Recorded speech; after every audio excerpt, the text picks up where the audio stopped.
What happens when a pope dies, but the world isn't done judging him? Imagine a court trial where the defendant is rotting in his tomb, yet still put on trial for crimes committed in life. Today, we're rediving into one of history's strangest and most shocking legal cases, the trial of a dead pope. Why was he judged after death? Who brought him to trial, and what was the outcome? Let's solve this medieval mystery together. The Middle Ages were a time of incredible power, faith, and bizarre justice. Among all the strange stories from this period, one stands out above the rest: the trial of a dead pope. His corpse was dug up, dressed in papal robes, and brought before a court. Charges were read, a lawyer defended him, and the verdict? Well, it shocked the world. In this video, we'll explore why this happened, what it reveals about medieval politics and law, and the lessons it teaches us about power and accountability even in death. Imagine a world where religion and politics were inseparable, where the man sitting in the papal throne in Rome could command armies, crown kings, and decide the fate of entire kingdoms.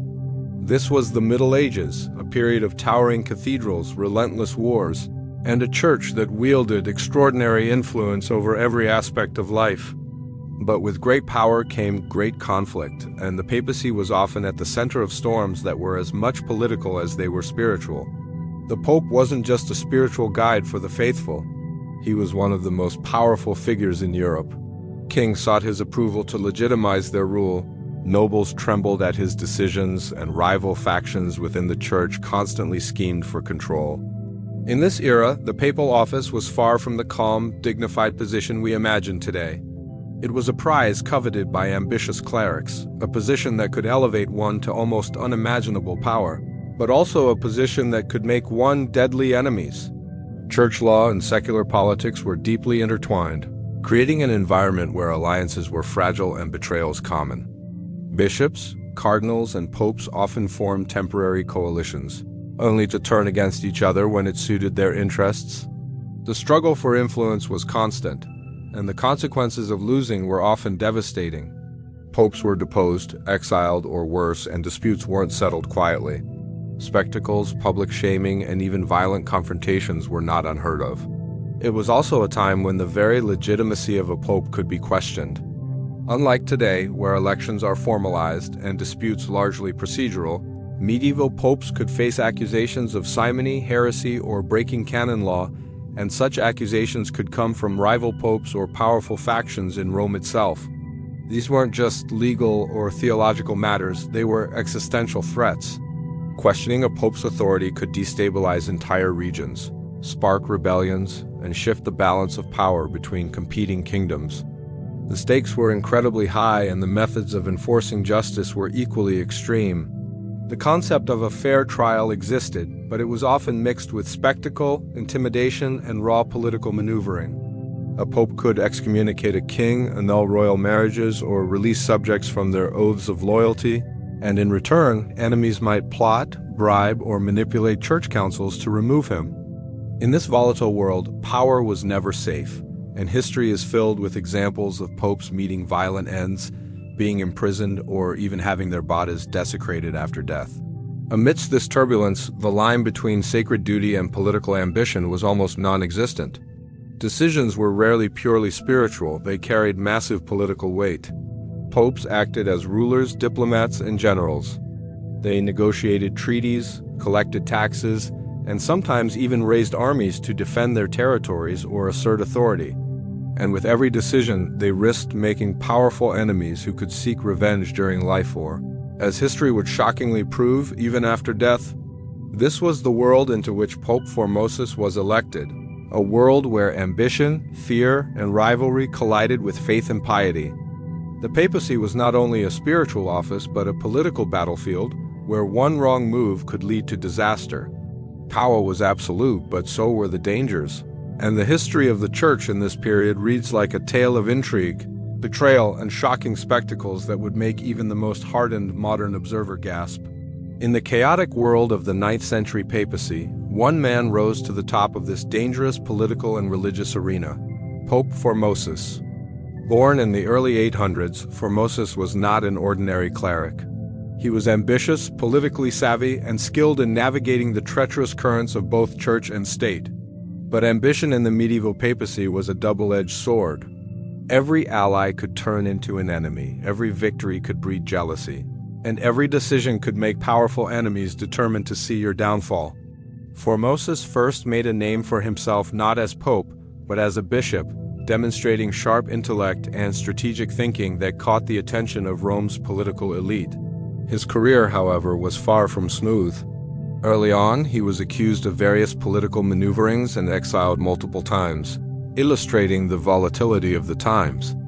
Each setback seemed to sharpen his resolve, and Formosus eventually returned to Rome with a determination to claim the highest office in the Church. When he became pope in 891 AD, Formosus inherited a papacy plagued by division and strife. Rome was not just a city of faith, it was a battleground for competing factions, local nobles, and foreign powers. The Holy Roman Empire and the Byzantine Empire both had stakes in who occupied the papal throne. Formosus had to walk a delicate line between asserting his authority, maintaining his independence, and keeping powerful allies satisfied. His political choices would ignite fury in both allies and opponents, setting the stage for a scandalous posthumous trial that would etch his name into history in the most bizarre way imaginable. Formosus' enemies accused him of aligning with the wrong factions, of supporting kings who challenged the status quo, and of breaking canon law by participating in secular politics. He was particularly controversial for his involvement in crowning Lambert of Spoleto as emperor, a move that antagonized rival claimants and embittered powerful figures within the church. His political maneuvering, while strategic, painted him as a dangerous opportunist in the eyes of many, and grudges against him ran deep. What made Formosus especially vulnerable, however, was the perception of inconsistency. During his lifetime, he had switched allegiances, sometimes supporting one faction, sometimes another, depending on the political winds. This made him appear untrustworthy to both allies and adversaries. In the medieval mind, loyalty was sacred, and the pope was expected to be a moral compass for the faithful. To question a pope's integrity was almost heretical, but in Formosus' case, his enemies exploited every misstep to justify extreme measures.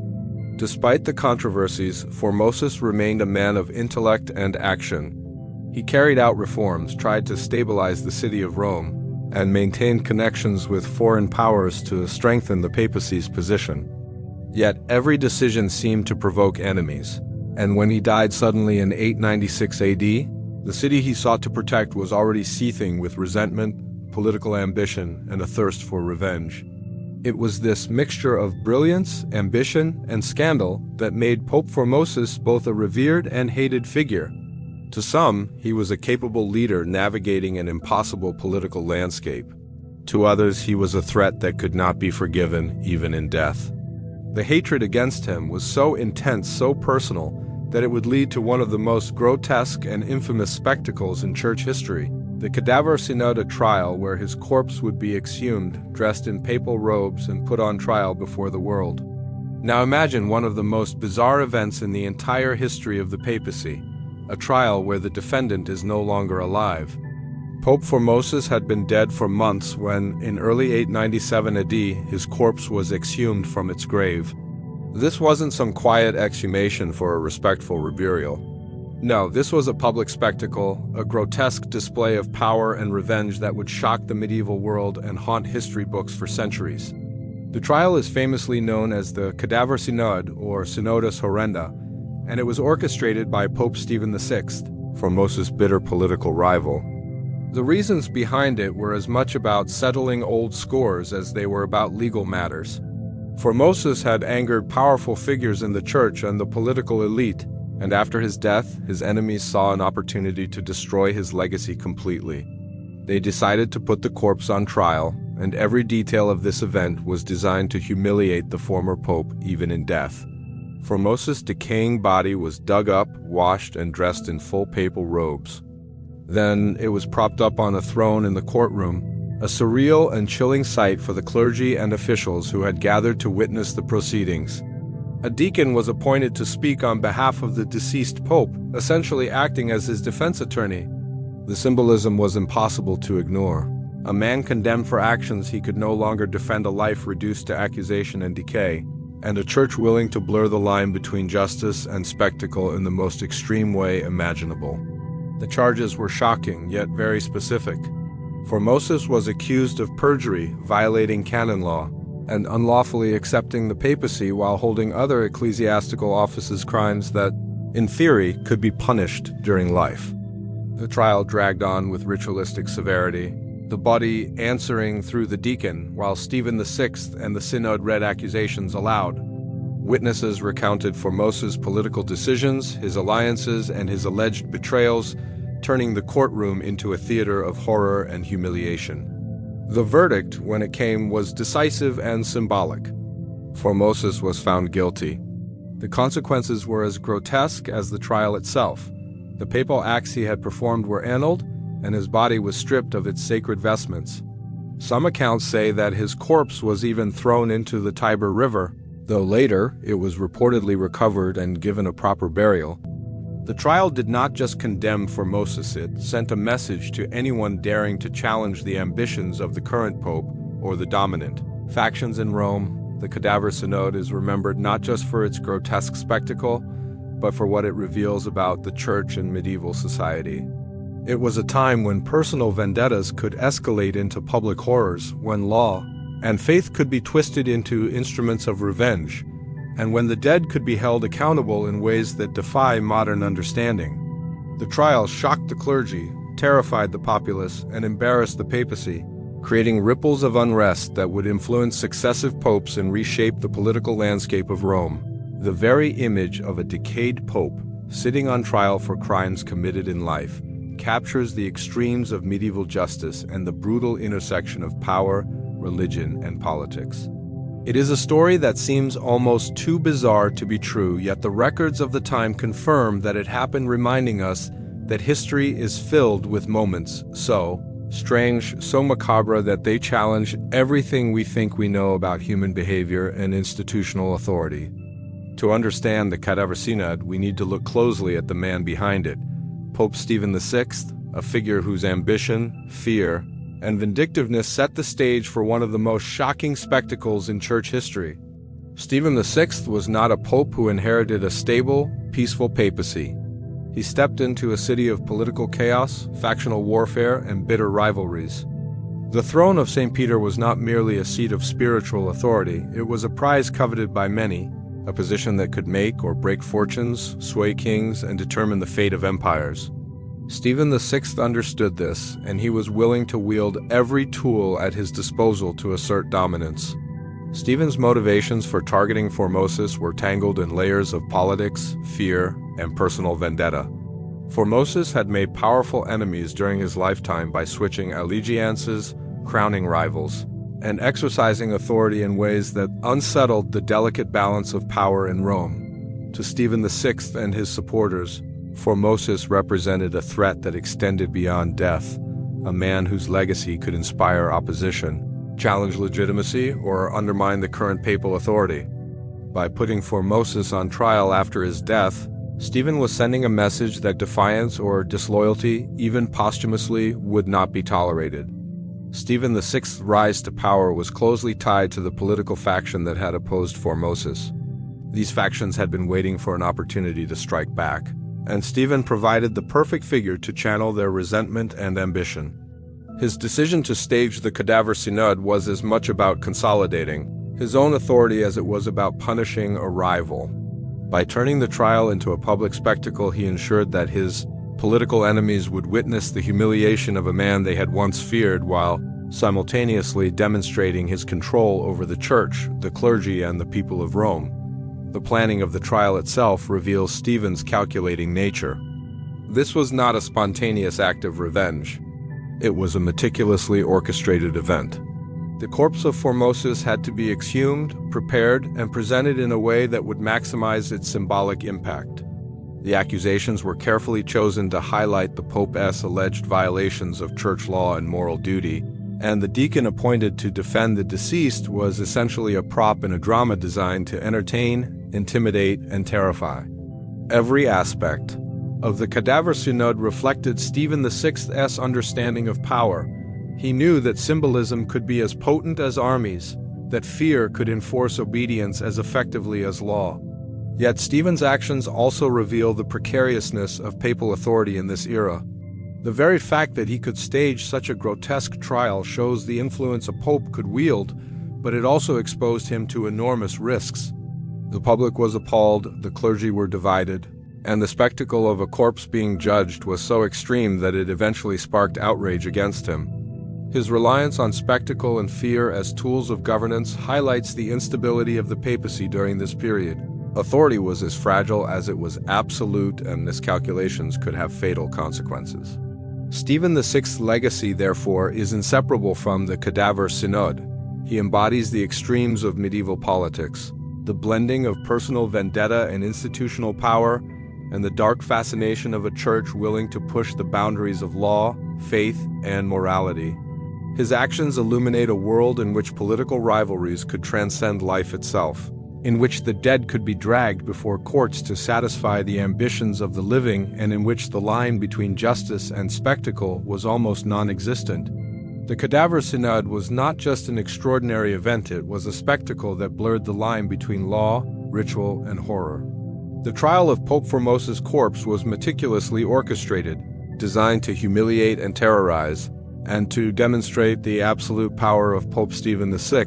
The courtroom was filled with clergy, officials, and witnesses, all gathered to witness something that defied the very concept of justice. A dead man was sitting in judgment, dressed in the robes of the papacy, accused of crimes he could no longer defend himself against in any natural way. Yet, in this macabre theater, Formosus had a deacon appointed to speak on his behalf, acting as a symbolic defense, a feeble attempt to mimic the rituals of a living trial. The charges against Formosus were as precise as they were outrageous. He was accused of perjury, of unlawfully accepting the papacy while holding other ecclesiastical offices, and of violating canon law by making political decisions that favored one faction over another. Every accusation was chosen carefully to attack his moral authority, to strip him of legitimacy, and to destroy his legacy. The trial was a calculated act of vengeance, wrapped in the language of legality, and staged for maximum dramatic effect.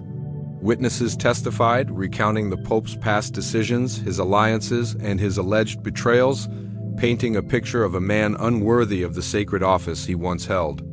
As the trial progressed, the sheer absurdity of the proceedings was almost incomprehensible. The deacon, standing in for Formosus, attempted to respond to the accusations, but his words could not change the outcome.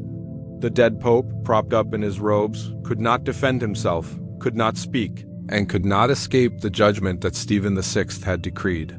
This surreal courtroom scene was both symbolic and terrifying, a reminder that in the volatile politics of Rome, not even death could protect one from retribution. The verdict, when it came, was harsh and final.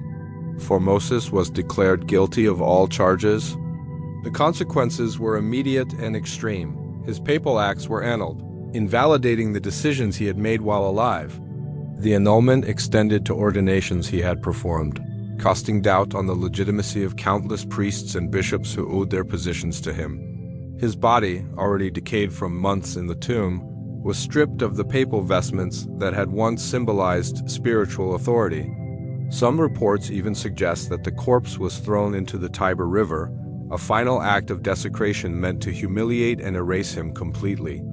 The trial did not just punish Formosus, it was a political weapon aimed at his supporters and a warning to anyone who might defy the current pope. By staging this grotesque spectacle, Stephen VI sought to demonstrate that papal authority could reach beyond life itself, that the dead could be held accountable, and that no one was immune from judgment. Yet the public reaction was far from what Stephen had hoped. The gruesome nature of the trial shocked the populace, outraged clergy, and destabilized the very church he sought to control.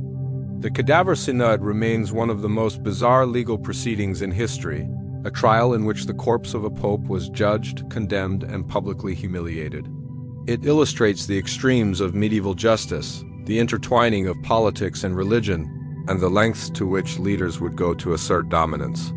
The very idea that a man could be put on trial after death captures the imagination, the horror, and the fascination of centuries of historians, as well as the enduring strangeness of this period in church history. The Cadaver Synod did not end with the verdict. In fact, the aftermath of this grotesque trial was as chaotic, shocking, and consequential as the trial itself. The exhumation and public humiliation of Pope Formosus sent ripples of outrage throughout Rome and across Christendom. Clergy and laypeople alike were horrified. The spectacle of a dead pope being dragged before a tribunal shattered the sacred image of the papacy, undermining the very authority it was supposed to represent. What had been intended as a show of power by Pope Stephen VI instead revealed the fragility and volatility of the Church during this era. Public reaction was swift and vehement. People were appalled that the sanctity of the papal office had been desecrated in such a grotesque manner. Stephen VI, who had orchestrated the entire affair, underestimated the level of revulsion his actions would provoke. Riots broke out in Rome, with citizens and priests openly expressing their anger. The spectacle, intended as a warning to Formosus supporters, instead inflamed tensions and destabilized the city further. The moral outrage was so intense that Stephen VI's position became untenable, showing that even in a world dominated by fear, respect for sacred traditions still held enormous sway. The trial also had devastating implications for the church hierarchy. By nullifying Formosus' papal acts, Stephen VI threw into question the legitimacy of countless ordinations, appointments, and decisions made under Formosus' authority. Bishops, priests, and other clergy suddenly faced the threat that their positions could be invalidated, creating chaos throughout the ecclesiastical system. The annulment of these acts was more than symbolic. It was a practical disruption that rippled across dioceses and communities, destabilizing the administration of the Church at every level. The consequences for Stephen VI were immediate and fatal. Within months of the trial, he was imprisoned and strangled, likely as a direct result of the outrage provoked by the Cadaver Synod.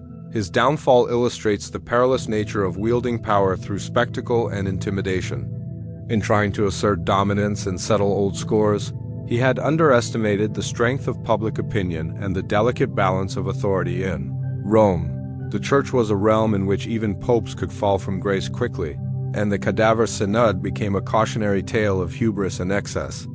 In the years that followed, Formosus' body was recovered and eventually reburied with respect, a posthumous redemption of sorts. Later popes annulled the decision of the Cadaver Synod, restoring the legitimacy of Formosus' acts and attempting to repair the damage inflicted on the Church's credibility. Historians view this as a clear acknowledgement of the trial's illegitimacy and the dangers of letting personal vendettas interfere with religious authority. The story of Formosus' trial thus became a powerful example of how ambition, revenge, and political maneuvering could warp justice, even within the supposedly sacred corridors of the papacy. Beyond its immediate consequences, the Cadaver Synod continues to fascinate scholars, historians, and the public because it reveals something fundamental about human behavior and the exercise of power. It shows the extremes to which individuals will go to assert authority, settle grudges, or reshape legacy. It highlights the tension between law, morality, and spectacle, and demonstrates how institutions can be both instruments of justice and tools of revenge. The trial remains a stark reminder of the fragility of power, the dangers of unchecked ambition, and the strange intersections of politics, religion, and human obsession that make history both horrifying and compelling. As we look back on the Cadaver Synod, it's hard not to feel a mixture of horror, disbelief, and fascination. A pope exhumed, dressed in robes, and put on trial condemned for decisions he made in life seems almost unimaginable today. Yet this story is more than a macabre curiosity. It is a window into the medieval world where faith, power, and politics collided in the most extreme ways. The trial of Pope Formosus reminds us that history is not just a series of dates and events, but a story of human ambition, rivalry, and the lengths people will go to protect or destroy power. It shows us how fragile authority can be, how fear and revenge can override morality, and how even the sacred offices of the Church were not immune to human pettiness and political intrigue. And while centuries have passed, the Cadaver Synod still resonates because it challenges our assumptions about justice, accountability, and the nature of power. It forces us to ask uncomfortable questions. How far would someone go to secure their legacy? How much can institutions be manipulated by personal vendettas? And perhaps most chilling of all, can the reach of human ambition extend even beyond death? In the end, the story of Pope Formosus is a reminder that history is filled with lessons as bizarre as they are profound. The dead may not speak, but their stories echo across centuries, warning us of the dangers of ambition unchecked, the power of spectacle, and the enduring human fascination with justice, revenge, and the strange, shadowy corners of our past.